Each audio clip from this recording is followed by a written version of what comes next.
नमस्कार जी। आज हम पढ़ने वाले हैं शंकु के बारे में। कोन समझते हैं। तो कोन तो आप लोगों ने सबने देखा ही होगा। तो देखिए इसका बेस एक सर्कल है, ठीक है, और सारे पॉइंट्स मिल कहाँ रहे हैं, एक एपेक्स पे जाके। इस बात को समझ पाए तो हम मान के चलेंगे कि शंकु जो है एक पिरामिड का काम करता है। इस बात को समझ पाए, पिरामिड का एग्जाम्पल है ये, ठीक है ना। तो अगर ये पिरामिड का एग्जाम्पल है तो इसका आयतन क्या होगा, तो आप बताएंगे कि आयतन होगा 1/3 बेस एरिया इंटू हाइट। इस बात को समझ पाए, 1/3 बेस एरिया इंटू हाइट, ठीक है ना। अब समझे, 1/3 बेस एरिया। बेस हमारा है क्या, तो आप कहेंगे कि बेस आपका एक सर्कल है जिसकी रेडियस क्या है, r, ठीक है ना। बेस एक सर्कल है जिसकी रेडियस r है, तो इसका एरिया क्या होगा, आप कहेंगे कि एरिया होगा πr²। यहाँ तक बातें क्लियर हैं, ठीक है ना। तो बेस एरिया की जगह क्या हम πr² रख सकते हैं इंटू हाइट। हाइट क्या है, h हमारी मेन हाइट है और l क्या है, ये चीज़ें आपको बता ही चुके हैं, ये स्लांट हाइट है। तो h हमारी मेन हाइट है और l हमारी स्लांट हाइट है, तिर्यक ऊंचाई है। इस बात को समझ पाए ना। ये चीज़ मैं पिरामिड में बता ही चुका हूँ। तो हाइट की जगह क्या लिखेंगे, h, ठीक। इसीलिए वॉल्यूम का जो फॉर्मूला बनता है वो आपका बनता है 1/3 πr²h, ठीक है। रटना बिल्कुल मत, समझ पाए ना कैसे आ रहा है, ठीक है। अब हम इसके कर्व सरफेस एरिया की बात करें, जो कि आपका होगा क्या, वक्रपृष्ठ। तो वो देख लेते हैं क्या होगा। तो देखो वक्रपृष्ठ बेसिकली होता क्या है, वक्रपृष्ठ होता है, हमने बताया था प्रिज्म में कि बेस और टॉप को छोड़ दो। अब इसमें टॉप तो है नहीं, यहाँ देख पा रहे, टॉप तो कुछ है नहीं, एक पॉइंट है तो उसको निगलेक्ट करेंगे। बेस हमारा है क्या, एक सर्कल है। तो बेस को अगर छोड़ के आप जितने भी राउंड में हाथ से टच कर सकें वो हमारा क्या है, वक्रपृष्ठ है। जरा इस मार्कर की निब को देखें, ठीक है ना। अगर हम यहाँ से माने ऊपर की तरफ तो ये एक शंक्वाकार है, ठीक है ना। बेस के एरिया को छोड़ के हम गोलाई में सब कुछ टच कर सकते हैं। बेस के एरिया को छोड़ के हम चारों तरफ टच कर सकते हैं ना गोलाई में, तो बस वही। तो जो गोलाई में टच कर सकते हैं बेस एरिया छोड़ के, वही हमारा क्या है, वक्रपृष्ठ। इस बात को समझ पाए। अब वक्रपृष्ठ निकालते कैसे हैं, तो पिरामिड का वक्रपृष्ठ का फार्मूला क्या था, 1/2 इंटू आधार का परिमाप इंटू तिर्यक ऊंचाई। वक्रपृष्ठ क्या था, 1/2 आधार का परिमाप पेरीमीटर ऑफ बेस इंटू स्लांटाइट तिर्यक ऊंचाई। इस बात को समझ पाए। अब जरा देख लेते हैं, 1/2 इंटू आधार का परिमाप क्या होगा। आप कहेंगे कि आधार एक सर्कल बनना है, सर्कल बनना है तो इसका परिमाप यानी कि सरकमफ्रेंस तो क्या होगा, 2πr। यहाँ तक चीज़ें क्लियर हैं। तो 2πr आधार के परिमाप की जगह लिख सकते हैं, तो 2πr यहाँ लिख सकते हैं इंटू स्लांट हाइट हमारी क्या है, तिर्यक ऊंचाई, वो हमारी l है, तो l लिख दिया। अब देखो इस 2 से ये 2 कैंसिल, तो आपके पास बचा क्या, πrl। तो हमारे पास CSA या फिर LSA कर्व सरफेस एरिया या फिर लेटरल सरफेस एरिया जो भी होता है वक्रपृष्ठ, तो वो क्या बनता है, πrl। अब ये बनता कैसे है ये आपको समझ आया, ठीक है ना। अब समझते हैं इसका टोटल सरफेस एरिया। अगर हम बात करें टोटल सरफेस एरिया संपूर्ण पृष्ठ की, तो वो क्या होगा, तो आपके पास क्या था कि कर्व सरफेस एरिया, तो संपूर्ण पृष्ठ क्या होता है, वक्रपृष्ठ यानी कि कर्व सरफेस एरिया प्लस का बेस एरिया। बेस आपके पास एक है, वो क्या है, सर्कल। सर्कल का एरिया क्या होगा, πr², ठीक है। तो आप लिख सकते हैं, अगर सिंपल करना चाहें तो दोनों जगह से देखो πr कॉमन है तो आपने ले लिया, यहाँ से बचा l और यहाँ से बचा r। तो आप फॉर्मूला क्या याद रखते हैं, πrl + r। अब ये आया कैसे है वो तो आप समझ गए ना, ठीक है। अब एक चीज़ इसमें और पूछ लेता है कि h और r कभी कभी दे के आपको स्लांट हाइट पूछ लेता है, तो उस चीज़ को भी देख ले। तो ध्यान से समझना, ट्रायंगल AOC समझ पाए, ट्रायंगल AOC, ये आपको ट्रायंगल दिख कैसा रहा है, तो आप कहेंगे ये तो एक राइट एंगल ट्रायंगल है। ध्यान से समझना, इस वाले ट्रायंगल को AOC, ये वाला ट्रायंगल हमने क्या किया, बाहर निकाल लिया, ठीक। ये AOC ट्रायंगल अगर बाहर निकालेंगे तो देखो OC की वैल्यू ये क्या है, ये स्मॉल r है, समझ पाए। और AO की वैल्यू क्या है, वो h है, तो h रख दी। AC की वैल्यू क्या है, वो l है। अगर हम कहें कि एंगल AOC ये कितना होगा, तो आप सिंपल कह सकते हैं कि पिरामिड में मेन हाइट जो होती है तो वो एक परपेंडिकुलर होती है। परपेंडिकुलर अगर होती है तो ये एंगल कितना होना चाहिए, 90 डिग्री। तो हमारे पास एंगल ये 90 हो गया। तो आप देख सकते हैं कि ट्रायंगल AOC एक राइट एंगल ट्रायंगल है। राइट एंगल ट्रायंगल में आपको 2 साइड्स दी गई हैं, आपसे पूछा है कि तीसरी बताओ। इस बात को समझ पाए। तो अगर हम तो तीसरी साइड अगर हम निकालना चाहें तो आप सिंपल कहेंगे कि in triangle A O C Pythagoras theorem से क्या लिख सकते हैं कि ए सी का स्क्वायर बराबर होगा ए ओ का स्क्वायर प्लस ओ सी का स्क्वायर। यहाँ तक चीज़ें क्लियर हैं। ए सी की जगह क्या हम एल लिख सकते हैं तो एल स्क्वायर, ए ओ की जगह क्या हम एच लिख सकते हैं तो एच का स्क्वायर प्लस ओ सी की जगह क्या हम आर लिख सकते हैं तो आर का स्क्वायर। यहाँ तक चीज़ें क्लियर हैं। तो इसीलिए एल की जब वैल्यू निकालते हैं तो इधर आ जाता है क्या रूट, रूट में क्या होगा H square plus R square. यही हमारी क्या होती है स्लांट हाइट। इस बात को समझ पाए। तो तिर्यक ऊंचाई का फॉर्मूला क्या बनता है एल बराबर under root H square plus R square. ये भी काफ़ी बार पूछ लिया जाता है, ठीक है ना। तो ये फॉर्मूले बन कैसे रहे हैं ये चीज़ें तो आपको समझ में आ रही हैं। तो आपने एक बार ये सीख लिया कि फॉर्मूले बनते कैसे हैं, लाइफ में कभी नहीं बोलोगे। इस बात को समझ पाए। तो रटना कभी नहीं है। तो चीज़ों को समझ समझ के अगर करेंगे तो किसी क्वेश्चन में आप लोग नहीं फंसेंगे। Is that clear. तो अब समझ लेते हैं कि फ्रस्टम ऑफ कोन यानी कि शंकुछिन्नक के फॉर्मूले कैसे बनेंगे। ठीक है, देख लेते हैं। तो देखिए फ्रस्टम ऑफ कोन कुछ और नहीं होता है, कोन को ही हम एक सर्टेन हाइट से अगर कट लगा दें तो शेष फिगर हमारे पास जो बचा वही हमारा क्या है फ्रस्टम ऑफ कोन शंकुछिन्नक। ठीक है, हम मान लेते हैं हमने एक यहाँ से कट लगा दिया। तो यहाँ से जब कट लगाएंगे तो आपके पास कुछ ऐसी आकृति बनेगी, ठीक है ना। अब अगर इसको फिनिश कर दें तो देखो हमने क्या किया कट लगा दिया। तो आप ये ऊपर वाला भाग हटा सकते हैं। तो आपके पास देखो फिगर क्या आया, ये जो फिगर आया यही हमारा क्या है frustum of cone.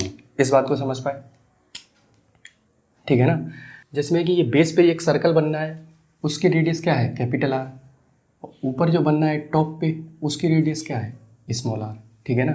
Main height क्या है एच है, स्लांट हाइट क्या है वो एल है। इस बात को समझ पाए। चलिए अब सबसे पहले इसका नामकरण कर देते हैं A B C D O, ठीक है ना। और यहाँ पे डाल देते हैं मान लो पी। ठीक, सबसे पहले अगर हम इसमें स्लांट हाइट निकालना चाहें तो वो कैसे निकालेंगे। वीडियो को एक बार पॉज कीजिए और कोशिश करिए स्लांट हाइट एल निकालने की, ठीक है। तो चलिए देख लेते हैं कैसे निकालेंगे। तो देखिए हमने क्या किया पॉइंट बी से सेम हाइट का एक परपेंडिकुलर ड्रॉ किया बी ई। इस बात को समझ पाए। तो ये अगर एच है तो ये भी हमारे पास क्या है एच। अब समझे परपेंडिकुलर है तो ये लाइनें समांतर भी होंगी, समांतर है तो देखो ये अगर आर है तो ये भी हमारे पास आर होगी। तो आप कहेंगे बिल्कुल ये भी आर होगी। तो इस बात को समझना ये जो ई से लेकर के सी बिंदु के बीच की दूरी बची वो क्या है। तो आप कहेंगे कि पूरी कैपिटल आर है। तो इसमें से अगर स्मॉल आर हटा दें तो हमारे पास ये जो डिस्टेंस बची वो क्या आएगी capital are minus small R. यहाँ तक चीज़ें क्लियर है। अब समझे ट्रायंगल बी ई सी में ये ट्रायंगल अगर हमने बाहर निकाल लिया, ध्यान से समझना, बी ई सी ये 90 डिग्री, ये हमारे पास आर माइनस आर, ठीक, और ये हमारे पास मेन हाइट। इस बात को समझ पाए। ये हमारे पास है स्लांट हाइट एल। अब इस ट्रायंगल बी ई सी एक राइट एंगल ट्रायंगल बना, उसमें हमारा एल हाइपोटेनस का काम करेगा। तो हम सिंपली अगर बी सी की वैल्यू जो कि एल है निकालना चाहें तो कैसे निकालेंगे। तो आप कहेंगे कि कर्ण का वर्ग होता है क्या लंब का वर्ग प्लस आधार का वर्ग। यहाँ तक चीज़ें क्लियर हैं। तो एल की वैल्यू जो हमारे पास आएगी वो क्या आएगी L square plus R minus R का होल स्क्वायर। समझ पाए कि एल की वैल्यू आती कैसे है, ठीक है ना। तो चीज़ें रटनी बिल्कुल नहीं है, ठीक। चलिए अब समझते हैं इसका curved surface area. Lateral surface area की बात करें तो वो कैसे आएगा। तो समझना इस फिगर को हमने क्या किया बीचों बीच से अगर काट दिया, इस फ्रस्टम को हमने बीचों बीच से काट दिया। तो ध्यान से समझना अगर हम बीचों बीच से काट देंगे तो आपके पास कुछ आकृति इस प्रकार की आएगी, ठीक है, जिसमें ये डिस्टेंस क्या है वो एल होगी जो कि हर पॉइंट पे जाके बराबर होगी। समझ पाए ना क्यों होगी, क्योंकि देखो जब काटेंगे बीचों बीच से तो सब जगह स्लांट हाइट ही तो है। गोलाई में गोलाकार एरिया में जहाँ भी आप राउंड में देखेंगे तो वो स्लांट हाइट ही तो है। तो स्लांट हाइट हर जगह बराबर होगी, ये बीच की डिस्टेंस एल। इस बात को समझ पाए। अब ऊपर वाला जब हम काटेंगे, अब देखो एक सर्कल है जिसकी रेडियस आर है। अब यहाँ से जब मैंने कट लगाया और ये सीधा देखो इस तरीके से खोला तो ये शेप कुछ बनेगा। अब ये जब शेप ये है तो ये है क्या, तो आप कहेंगे ये वाली डिस्टेंस जो है वो तो आपकी सरकमफ्रेंस होती है, जो कि होती है क्या, 2πr, ठीक है ना। तो इस डिस्टेंस को हम क्या 2πr बोल सकते हैं, ठीक। अब समझना, देखो नीचे वाला सर्कल उसकी रेडियस क्या है, कैपिटल आर, उसको अगर एक कट से खोलना चाहें तो क्या, वो भी तो हमारी डिस्टेंस जो होगी वो सरकमफ्रेंस होगी ना। तो देखो जब इसको खोलेंगे तो ये भी तो एक सरकमफ्रेंस ही है, तो ये दूरी हमारी क्या आएगी, 2π कैपिटल आर। इस बात को समझ पाए, यहाँ तक चीज़ें क्लियर हैं। अब हम क्या करेंगे, इसको डिस्टेंस दोनों की बराबर है, तब ध्यान से देखना, ये मान लेते हैं ए बी सी डी चतुर्भुज। देखो ये जो चतुर्भुज है जिसमें डिस्टेंस हमेशा इसकी मेंटेन क्या हो रही है, एल, जो कि स्लांट हाइट है, दोनों साइड्स के बीच की दूरी क्या है, एल है। ये दूरी 2π स्मॉल आर, ये दूरी है 2π कैपिटल आर। तो देखो ए बी सी डी चतुर्भुज को अगर हम एक ट्रेपेजियम माने, ठीक है ना, समलंब चतुर्भुज, तो इसका एरिया होता क्या है, तो समलंब चतुर्भुज का एरिया क्या होता है, तो आप कहेंगे कि सिंपली 1/2 समांतर भुजाओं का योग, जो कि क्या है 2πr plus 2π capital r into उनके बीच की दूरी। इस बात को समझ पाए, तो यही हमारा क्या है, कर्व्ड सरफेस एरिया या फिर लेटरल सरफेस एरिया। यहाँ से समझे 1/2, 2π दोनों से कॉमन है तो 2π बाहर ले लिया, बचा क्या, capital R plus small R into L, 2 से ये 2 कैंसिल, तो आपके पास बचा क्या, pi capital R plus small R into L. यही हमारा क्या है, कर्व्ड सरफेस एरिया, ठीक है ना। अब ये आ कैसे रहा है, ये चीज़ समझ में आई आपको। तो ये हम मान के चलते हैं कि लगभग समलंब चतुर्भुज ही बनता है, ठीक है ना, इसीलिए इसमें समलंब चतुर्भुज का एरिया लगा दिया हमने, जो कि क्या होता है 1/2 समांतर भुजाओं का योग, आमने सामने की भुजाओं का योग इंटू उनके बीच की दूरी, जो कि क्या है, एल है, ठीक है ना। तो वहाँ से क्या लेंगे, तो वहाँ से हमको मिला क्या, pi r plus r into l, ठीक। अब अगर बात करें इसके टोटल सरफेस एरिया की, तो देखो अगर हम इसके संपूर्ण पृष्ठ की बात करें तो वो क्या होगा, तो आप कहेंगे कि वक्र पृष्ठ में अगर एक सर्कल ऊपर है जो कि स्मॉल आर रेडियस है, एक सर्कल नीचे जो कि कैपिटल आर रेडियस है, ठीक है ना, तो ये हमारा क्या बन जाएगा। तो देखो टोटल सरफेस एरिया की अगर बात करें तो वो क्या होगा, pi r plus r into l plus, एक सर्कल आपका ऊपर है जिसकी रेडियस स्मॉल आर, तो कहेंगे कि इसका एरिया क्या होगा, पाई आर स्क्वायर, और एक सर्कल आपके पास ये बेस में है जिसकी रेडियस क्या है, कैपिटल आर, तो आप कहेंगे इसका एरिया क्या होगा, पाई कैपिटल आर स्क्वायर। ये जो आपके पास फॉर्मूला बना, यही क्या है, शंकुछिन्नक का संपूर्ण पृष्ठ कहलाता है ये, ठीक है ना। चीज़ें समझ आ रही ना, ठीक। तो चीज़ें कैसे आ रही हैं इस बात को समझ पा रहे हैं, ठीक है ना। देखो फ्रस्टम जो है वो पिरामिड नहीं है, इस बात को तो आप समझ पा रहे हैं ना। पिरामिड में क्या था कि जब आपकी कोरें एक एपेक्स पे जाके मिली, अब यहाँ तो ऐसा नहीं हो रहा है, लेकिन आपको जब रिलेट करके पढ़ाएंगे ना किसी न किसी से, तो चीज़ें ज़्यादा याद रहेंगी, ठीक। अब समझते हैं इसका वॉल्यूम। अब बात करेंगे इसके वॉल्यूम की, तो वॉल्यूम क्या होता है, 1/3 pi h capital r square plus small r square plus capital r into small r, ठीक है ना। अब इस चीज़ को ज़्यादातर लोग भूल जाते हैं, ठीक है ना, कभी याद ही नहीं रह पाता है कि इसका वॉल्यूम क्या होता है, ठीक। तो इसको देखो रिलेट करेंगे, ठीक है ना, तो इसको देखो याद करने का तरीका अभी तो देखो इसमें क्या है, आपकी सिमिलरिटी लगती है, ठीक। तो देखो इस फिगर में, इस फ्रस्टम में जब हम सिमिलरिटी लगाते हैं तब आपके पास ये डेरिवेशन आता है, ठीक है ना। अभी आपको हमने सिमिलरिटी तो बताई नहीं है, वो आपको जियोमेट्री में बताएंगे, ठीक है ना, लेकिन इसको याद करने के लिए तो कुछ ना कुछ चाहिए होगा, ठीक है, तो वो देख लेते हैं। तो जब हम इसमें सिमिलरिटी लगाएंगे, ठीक है ना, तो आपके पास डेरिवेशन में एक लास्ट स्टेप आता है, वो क्या होता है, 1/3 pi h r cube minus r cube, capital r cube minus small r cube upon capital are minus small r, ठीक है ना, ये कंडीशन आती है, ठीक।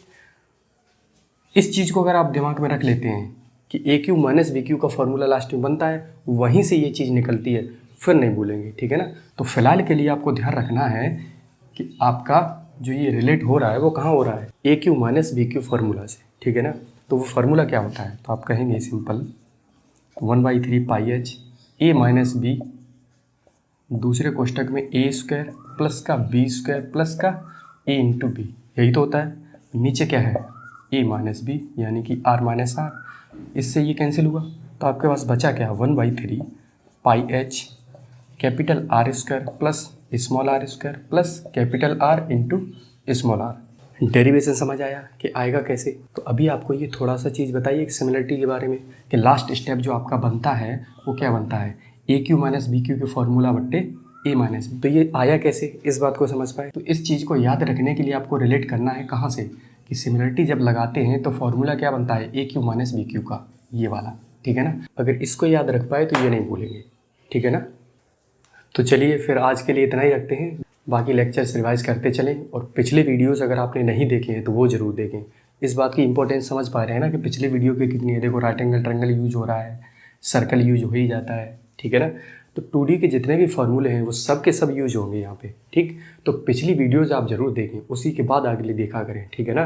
तो ज़्यादा समझ आएगी और ज़्यादा टिकेगी आपके पास।